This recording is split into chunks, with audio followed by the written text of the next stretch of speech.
ফেসবুকের জন্য trending topics বা ট্রেন্ডিং সং বা রিলস ভিডিওর জন্য যেসব সং ইউজ করা হয় এগুলো কীভাবে বের করবেন এটা আমি আজকের এই ভিডিওতে এখনই দেখিয়ে দিচ্ছি। তো এটা করার জন্য আপনারা চলে যাবেন হচ্ছে ফেসবুকের প্রফেশনাল অ্যাপসতে। এখান থেকে চলে যাচ্ছে হচ্ছে আমার প্রফেশনাল ড্যাশবোর্ডে ক্লিক করে দিলাম। এটা আমি আমার প্রোফাইল থেকে দেখাচ্ছি, কোনো কনফিউশন তৈরি হওয়ার কিছু নাই। কনফিউশনের জন্য বলে দিলাম আমার পেজ থেকে না, আমি প্রোফাইল থেকে দেখাচ্ছি। তো এখান থেকে একটু নিচে স্ক্রল ডাউন করে নিচে চলে যাবেন, যাওয়ার পরে এখানে দেখেন যে টুলস আছে, টুলসে ক্লিক করে দিলাম। দেওয়ার পরে এখান থেকে চলে যাবেন হচ্ছে একটু স্ক্রল ডাউন করে নিচে যাবেন, এই যে ইন্সপিরেশন হাব এইটাতে ক্লিক করে দেবেন। দেওয়ার পরে এই যে দেখেন এখান থেকে এই যে নিচে যে সংগুলো আছে এইগুলো হচ্ছে বর্তমান ট্রেন্ডিং আছে। এখানে যে সংগুলো আছে এই সংগুলো যদি আপনি আপনার ভিডিওতে ব্যবহার করেন, রিলস ভিডিওতে, এগুলো হচ্ছে বর্তমানে ট্রেন্ডিং লিস্টে আছে।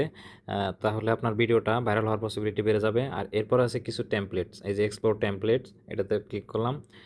ক্লিক করার পরে এখান থেকে যে টাইপের ভিডিওগুলো আছে, এই যে এগুলা মিলিয়ন মিলিয়ন ভিউ হয়েছে, এইগুলা ভিডিও আপনাকে ফেসবুক নিজেই সাজেস্ট করতেছে। তো এই টাইপের ভিডিও যদি আপনার বানান তাহলে আপনার রিলস ভিডিওটি অবশ্যই ভাইরাল হবে।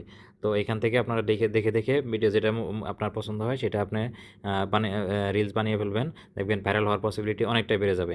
তো ধন্যবাদ সবাইকে। ভিডিওটি ভালো লাগলে অবশ্যই চ্যানেলটি ফলো করে রাখবেন এবং ইউটিউব থেকে যারা দেখবেন অবশ্যই সাবস্ক্রাইব করবেন।